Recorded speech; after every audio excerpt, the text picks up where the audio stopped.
भगवान की जय। श्रीमद् भागवत पुराण भगवान नारायण के चरणों में बैठकर हम परम मंगल में इस कथा को करते हैं। इस भागवत में 12 स्कंद है, 18,000 श्लोक है, 30 से 35 अध्याय है। इसमें मंगलाचरण होता है। इसमें 3 मंगलाचरण है। पहले स्कंद में व्यास जी ने मंगलाचरण किया,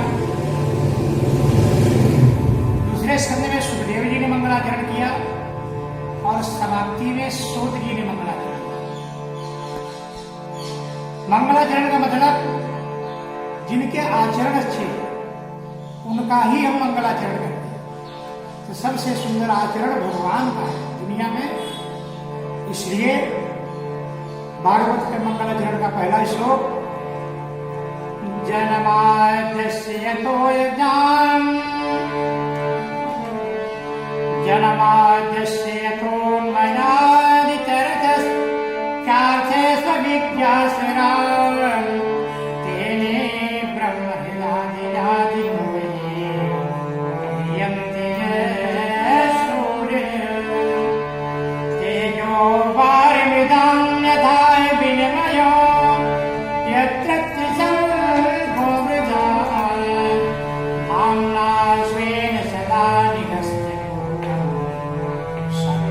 परम धीमहि सत्यम परम धीमहि। इस भागवत की शुरुआत ही सत्यम परम धीमहि है ना। कथा का पहला ही जो शुरुआत है उस परम सत्य से वंदना की है। अरे देवता भी उस सत्ता की ही तो स्तुति की है। 10वें स्कंद में भगवान की जब गर्भ स्तुति की है तो देवता भी तो यही बोल रहे थे, सत्यं व्रतं सत्यपरं त्रिसत्यं सत्यस्य योनिं निहितं च सत्ये सत्यस्य सत्यामृत सत्यनेत्रं सत्यात्मकां त्वां शरणं प्रपन्ना। हम किसकी शरण में है? सत्यात्मकम। इसीलिए इसमें शुरुआत ही सत्यम परम धीमहि। क्यों ऐसा बोलना पड़ा? अगर कोई सैव्य होंगे तो बोलेंगे कि अगर शिव जी की वंदना कर देते तो बोलते मेरा ही ये ग्रंथ है। कोई वैष्णव होगा तो इसमें विष्णु की पहली वंदना तो बोले मेरा ही ग्रंथ है। कोई देवी भक्त होंगे तो बोलेंगे मेरा ही भक्त है। इसलिए यहाँ पर जो वंदना होती है सत्यम परम धीमहि। परम सत्य क्या है? जन्माद्यस्य यतो। अरे भगवान का जन्म जो है, सृष्टि में 3 वस्तु है। सृष्टि सृजन होती, पालन होती, संहार। लेकिन तीनों से जो परे आद्य है। अरे जब मैं था तो भगवान है, जब मैं नहीं था तो भगवान थे, जब मैं नहीं रहूंगा तो भी भगवान रहेंगे। ये सृष्टि निर्माण होती है उसके पहले भी भगवान थे, अभी भी है, और जो विनाश होगी तो भी भगवान रहेंगे। तो जन्माद्यस्य ऐसे परमात्मा है ना। और जिस प्रकार से बड़े बड़े विद्वान, बड़े बड़े सिद्ध पुरुष उस भगवान की महिमा का गान तो कोई कर ही नहीं सकता। तेने ब्रह्म हृदादि कवये है ना। अरे शिव महिम ने भी वही शब्द तो लिखा है कि उस भगवान की महिमा महिम्न पारंते परम विदुषो यद्य सृषि। अरे बड़ा विद्वान हो वो भी भगवान की महिमा का वर्णन नहीं कर सकता। इसलिए ब्रह्मादीना, ब्रह्मा को 4 मुख है, लेकिन ब्रह्मा भी भगवान के जो है वेद, जिनके मुख से वेद की उत्पत्ति हुई वो वेद भी नेत कह के छोड़ देते। ऐसे परमात्मा है ना। तो तेने ब्रह्म हृदादि कवये मुह्यन्ति यस्सूर्या। कोई भी भगवान की जो है ऐसे परमात्मा ये तेजो वारिमिदं यथा विनिमये। हमारी दृष्टि में जब धूप जोर से पड़ती है गर्मी के दिनों में तो ऐसा दिखता है कि जो है पानी ही पानी है, लेकिन वहां कुछ पानी वगैरह कुछ भी नहीं रहता, क्योंकि तेजोमय सूर्य की रश्मियों से जल में स्थल का भास होने लगता है, स्थल में जल का भास होने लगता है। ऐसी त्रिगुणात्मक भगवान की जो अवस्था है, जागृत, स्वप्न और सुषुप्ति, मिथ्या होने पर भी सत्य दिखाई देती है। यही तो भगवान की माया है। धाम्ना स्वेन सदा निरस्तु कुहिकं सत्यं परमो धीमहि। हिरण्यमय वेदो नारायण हिरण्मयेन पात्रेण सत्यस्य पिहितं मुखम्। वेद में लिखा है कि सत्य का जो तेज हिरण्यमय पात्रेण, उसी प्रकार से भगवान ही सर्वस्व है। उस परमात्मा की ही सत्ता का वंदना किया गया। सत्यम परम धीमहि। भगवान कैसे है? धर्म प्रोज्झित, ऐसा धर्म जो छिपा नहीं है, कुछ छिपाया नहीं गया, खुला हुआ मंच है।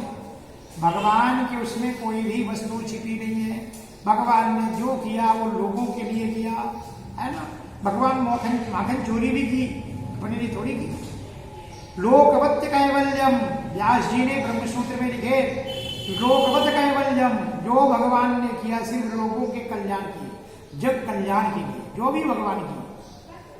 तो ऐसा धर्म जो खुला हुआ है। निरमत्सराणाम सताम, दो प्रकार के लोग हैं। एक लोगों को दो चीज काटती है, एक मच्छर काटता है, तो मच्छर जो है ऊपर से काटता, तो मच्छरदानी लगा देते, गुड नाइट लगा देते, फास्ट लगा देते, कछुआ झाप लगा देते। लेकिन जब मच्छर काटता है वो भीतर से काटता है, उसमें क्या लगाओगे, है ना। भाई इसका घर क्यों हो गया, इसके बच्चे क्यों पढ़ लिए, ये जो है मच्छर है, ये भीतर से काटता, अपना फोड़ा नहीं दुखता, सामने वाले की बिल्डिंग बहुत दुखती। ये भागवत, ये जो कथा है जो भगवान यहाँ वर्णन कर रहे हैं, निरमत्सराणाम सत्यम। अरे वो जीव अगर इस शरण में आ जाएगा तो उस मच्छर को मारने के लिए बाहर की औषधि है, लेकिन अंदर जो मच्छर घुसा हुआ है उसको मारना है तो भगवान की भक्ति, भगवान का नाम, तापत्रयोन्मूलनम।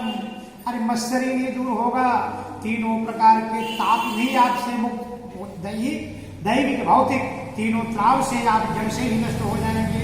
इसलिए जब कोई भक्त कथा श्रवण को चलता है, सद्यो हृदय, उसी समय भगवान तत्क्षणात उसके हृदय में आकर विराजमान हो जाते हैं। भागवत की कथा ऐसी वैसी कथा नहीं है। जो वेद है, वेद रूपी वृक्ष, निगम कल्पतरोर गलितम फलम, निगम कल्पतरोर गलितम फलम, शुभमुखादरत द्रव संयुतम, पिबत भागवतम रसमालयम, पिबत भागवतम रसमालयम, मुहुरहो रसिका भुवि भावुका। निगम कल्पतरोर गलितम फलम, वेद रूपी वृक्ष है, निगम यानी वेद, वेद रूपी वृक्ष में पका हुआ फल है, सुख मुखा द्रव संयुतम। जिस वृक्ष में कोई फल लगा हो, अम्बा का फल लगा है, उसमें अगर पोपट चोंच मार दे, उसकी मिठास बहुत ज्यादा बढ़ जाए। या तो वो फल पहले से ही मीठा था, या कि जो है पोपट के चोंच मारने से जो है वो मीठा हो गया। इसमें वीतरागी सुखदेव जैसे जो है पुरुषों का जो है मुख से बोली हुई ये भागवत है। सुख मुखा द्रव संयुतम, पिबत भागवतम रसमालयम। इस भागवत को पान करो, है ना। किसी फल को खाना पड़ता, लेकिन इसमें तो ऐसा वर्णन किया है, पिबत भागवतम रसमालयम, इसको पियो। तो फल क्या पिया जाता है क्या? फल तो खाया जाता है, लेकिन भागवत रूपी अमृत रूपी कथा ये कानों से पी जाती है, पान करना पड़ती है। इसलिए यहाँ पर लिखा है पिबत भागवतम रसमालयम। उन्हें कितना पीऊँ भाई, कुछ माफ होगा ना। एक पाव, आधा पाव, एक गिलास, 1 किलो, कितना ही अमृत पीने का। बोले आलयम, जब तक आपको वैकुंठ ना मिल जाए, जब तक भगवत प्राप्ति ना हो जाए तब तक जो है इस कथा को पान करो। तो भाई किसको किसको पिलाना है? तो बोले 2 लोग हैं, मोहर हो रसिका, भूमि भावुका। जो रसिक है उनको ये कथा पिलाओ, और जो भावुक है ऐसे लोगों को ये कथा पिलाओ। वर्णन करते हैं, नैमिषे नैमिषा क्षेत्रे ऋषिया शौनकादया शत्रं स्वर्गाय लोकाय सहस्र सममा सतत सहस्र सममा सतत। ये जो नैमिषारण्य क्षेत्र है जहां पर भगवान प्रत्यक्ष, कलयुग में 4 जगह भगवान प्रत्यक्ष विराजमान है। नैमिषारण्य तीर्थ में वृक्षों के रूप में भगवान का दर्शन होते हैं, भगवान के दर्शन होते हैं। नैमिषारण्य क्षेत्र में 88,000 ऋषि इकट्ठा। वहां पर जो है 1-2 दिन की कथा नहीं थी, सहस्र सममास, हजारों वर्ष तक चलने वाली कथा। उनमें वयोवृद्ध जो है सूर्य जी है। ऋषियों ने सतकृतम सूतमाशीलम, ऋषियों ने सूर्य जी से प्रश्न करते हैं कि सूर्य जी देखो, मनुष्य के पास आय तो है नहीं, पुंसमेकांतता से स्तन संसित बरोहसी प्रायेण अलवसाभ्यो कलापस्मिने युगे जना। अपने पास 100 वर्ष की आयु है, इतनी तो आयु मिलती नहीं, फिर भी समझ लीजिए कि 100 वर्ष की आयु है, तो उसमें आधा तो सोने में चली जाती है, और फिर जो है 50 वर्ष ही हो गई। दिन में भी लोग ओवर टाइम कर लेते, दिन में भी सो लेते। 10 वर्ष खेलने में गई, 20 वर्ष पढ़ाई में गई, 20 वर्ष बैठ जैसे काम करने में गई, क्या वजह हो गए 100 वर्ष। तो इसी में ही, इसी आयु में, इसी समय में आपको समय निकालना पड़ेगा। क्यों? अगर थोड़ी भी बुद्धि हो जीव को, सूर्य जी वर्णन करते ऋषियों, कलयुग के प्राणी है कैसे?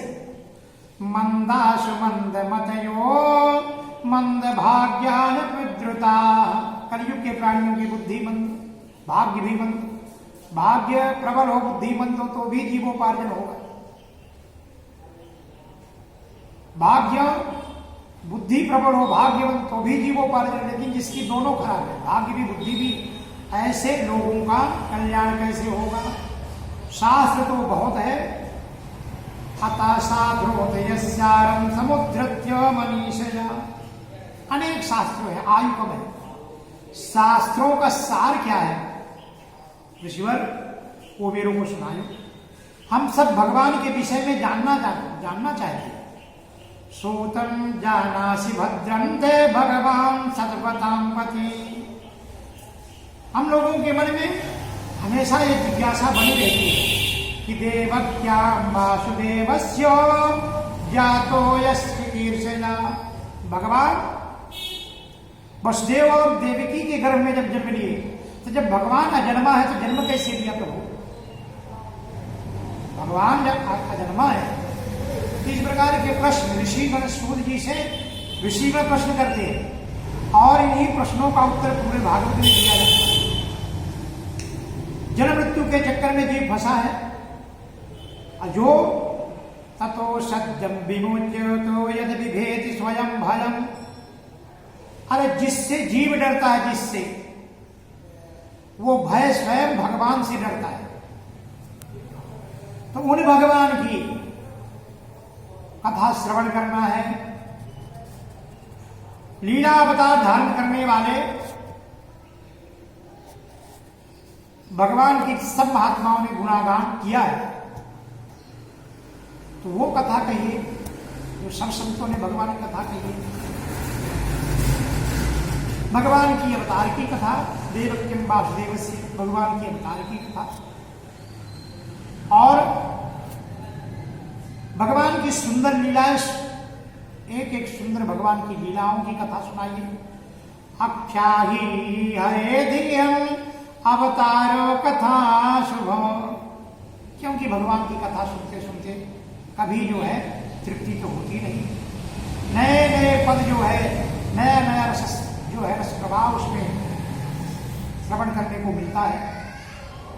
फिर कृतवान किल वीर्याणि सह रामेण केशवो, कृष्ण और बलराम अपने को छिपा करके जो लीला की है गोकुल में, मथुरा से गोकुल वृंदावन, वो लीलाओं की कथा कही। और कलयुग के आते ही महात्मा आसीन दीर्घ सत्रेणो कथायां सक्षणे हरे, तो कलयुग जब आ जाता है और कलयुग आने के बाद भी महात्मा लोग दीर्घ संकल्प करके बैठ जाते हैं, इस कलयुग को पार करना बड़ा कठिन है। तो फिर इस प्रकार के जो है भगवान जो है कलिम सत्वहरम कृष्णम कर्णधारो बाणवम, जैसे नौका में चढ़ करके जो लोग उस पार चले जाते हैं, तो भगवान के नाम पर सवार होकर के लोग भवसागर को पार कर जाते हैं। सारे प्रश्न किए, फिर अंतिम प्रश्न किए, ब्रूहि योगेश्वर कृष्णो ब्रह्मणे धर्म वर्णी, भगवान धर्म के रक्षक है, ब्राह्मण भक्त है, योगेश्वर भगवान है। और जब भगवान अपने स्वधाम को चले गए, स्वांतात्मामनुरूपेत धर्मम कम शरणम गता, फिर ये धर्म किसकी शरण में गया? जब भगवान सुधाम को चले गए तो धर्म के रक्षक तो भगवान थे, और धर्म की रक्षा के लिए भगवान का अवतार हुआ, और भगवान सुधाम को गए तो धर्म किसकी रक्षा में गया? इस प्रकार के प्रश्न सूत जी से ऋषिगण करते हैं। सूत जी सदगुरु भगवान का पहले वंदन यहाँ पर मंगलाचरण करते हैं।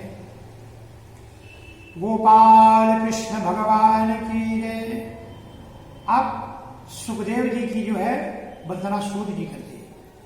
यम प्रव्रजन्ति मनुपेति मपेति कृत्यम्, यम प्रव्रजन्ति मनुपेति मपेति कृत्यम्, कायनो विरहता तरला पुत्रेति तन्मयतया तरभोवने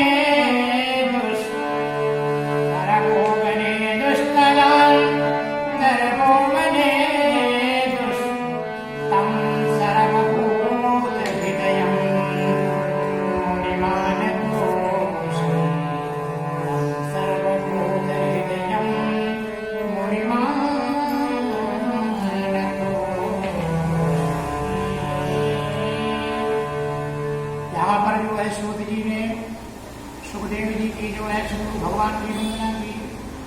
कथा का प्रारंभ यम प्रव्रजन्ति, सुखदेव महाराज जन्म लेते ही जो है प्रव्रजंत हो गए थे, जंगल को अपनी नारा खेड़ी लेकर निकल पड़े थे। इनने माया को अपने पास रखने नहीं दिया। इस कथा का प्रारंभ ऐसे कि एक बार नारद जी कैलाश पर्वत पर गए, वहां पर पार्वती जी ने प्रणाम किया। पार्वती जी ने नारद जी से प्रश्न किया, देवर्षि बहुत दिन हो गए, आपका आगमन नहीं हुआ। देवर्षि बोलते हैं क्या करूं, संसार में इतना विलक्षण है, लोग बहुत लगनची हो गए और जो है हर जगह कपट ही कपट दिखाई देता है, इसलिए उनकी बीच में जाने की इच्छा नहीं होती है। पार्वती बोलती, सती जी बोलती, हमारे घर में कोई कपट नहीं है, हम तो जो है जहां तक सती जी भोलेनाथ से प्रश्न करती है कि हमारे यहाँ कोई कपट नहीं है, हमारे भोलेनाथ अपने गुरु मंत्र भी बता देते हैं। नारद जी बोले सबसे ज्यादा कपट तो आपके ही घर में है। बोले कैसे महाराज? भोलेनाथ के गले में जो मुंडों की माला है, क्या कभी भोलेनाथ ने बताए कि जो नरमुंड जो पहने हुए किसके हैं? बोले ये तो नहीं बताए, बाकी सब बताए। बोले यही तो सबसे बड़ा कपट है। और जब भोलेनाथ बाहर से आए, सती जी का शुरू हो गया, देवी जी का, तुम बड़े कपटी हो, ऐसे हो वैसे हो। भोलेनाथ विचार करने लगे, क्या हुआ देवी आपको? कुछ नहीं हुआ। आप बहुत कपटी हो, बहुत कुछ बातें छिपा के रखते हो, कभी बताते नहीं। बोले क्या छिपाया? बोले ये बताओ आपके नरों में जो मुंडों की माला है ये किसकी है? अरे बोले आपकी ही है। मेरी है? हाँ, आपका बार बार मृत्यु होता है, मेरी मृत्यु होती नहीं, इसलिए ये जो नरमुंड है ये आपकी है। बोले मैं कैसे मर जाती? आप क्या ऐसे अमर खा के बैठे हैं कि आप कभी मरते ही नहीं, हम बार बार मरती है। बोले नाथ गण करते आपके कितने जन्म हुए आज तक ये मुंडों की माला है, कितने जन्म हुए? बोले आप कौन से क्या करते? बोले हम अमर कथा सुनते हैं, भगवान के अमरत्व प्राप्त करते हैं। बोले वो कथा मेरे को भी सुनाओ। भगवान भोलेनाथ बोलते चलो लेकर कैलाश पर्वत पर, वहां पर भगवान भोलेनाथ ने बोले मैं हुकार, मैं जो कथा बोलूंगा आपको सुनना पड़ेगा, अगर आप हुकारी बंद कर दिए मैं कथा बंद कर दूंगा। पार्वती जी तैयार हो गई और उस कथा को जो हुकारी भरते भरते भगवान भोलेनाथ वहां जीव जंतुओं को तो भगा दिए, लेकिन वहां एक पोपट का अंडा जो उसके अंदर जो है चट्टान के नीचे जो है छिपा था। कथा सुनते सुनते पार्वती सो गई, भोलेनाथ जो है कथा सुना रहे थे और अंडा ने विचार किया कि अब जो अगर कथा हुकारी भरना बंद कर दिया तो भगवान भोलेनाथ कथा बंद कर देंगे। हूँ बोलने लगा। सवेरा हुआ, भोलेनाथ की नजर पड़ी, पार्वती सोई हुई थी। उनने देखे कि यह हुकारी कौन भर रहा था, तब उनने जो है चारों तरफ दृष्टि डाला, कुछ नहीं दिखाई। अपना जो है तीसरा नेत्र खोला, अग्नि प्रज्वलित हो गई। वो अंडा सजीव भगवान की कथा श्रवण करके वो अंडा सजीव हो गया, भगने लगा। भगवान भोलेनाथ ने अपना त्रिशूल जोड़ दिया। वो अंडा भगते भगते व्यास की पत्नी अरणी माता जो है जवाई ले रही थी, और वो जा करके फट सुनके मुख में गया और उनके पेट में सवा गया, जाके बैठ गया छिप करके। त्रिशूल के सेवन करे, त्रिशूल वापिस गया। उनके ही वर्णन करते कि जिसने वो 12 वर्ष जो है जिस पर जो है पेड़ के अंदर छिपे उनको जो त्रास होने लगी, देवताओं ने जो है आकर स्तुति की, उन्हें प्रश्न किया मेरे को माया सताएगी। देवता भगवान ने आशीर्वाद दिया, भगवान नारायण ने कि मेरी माया आपको नहीं सताएगी। तब जो है व्यास जी आज सुखदेव जी माँ के गर्भ से निकलते हैं और निकलते ही प्रव्रजंत हो गए। यम प्रव्रजंति मनुपेति कृत्यम द्वैपायनो विरह कातर जातुपावो।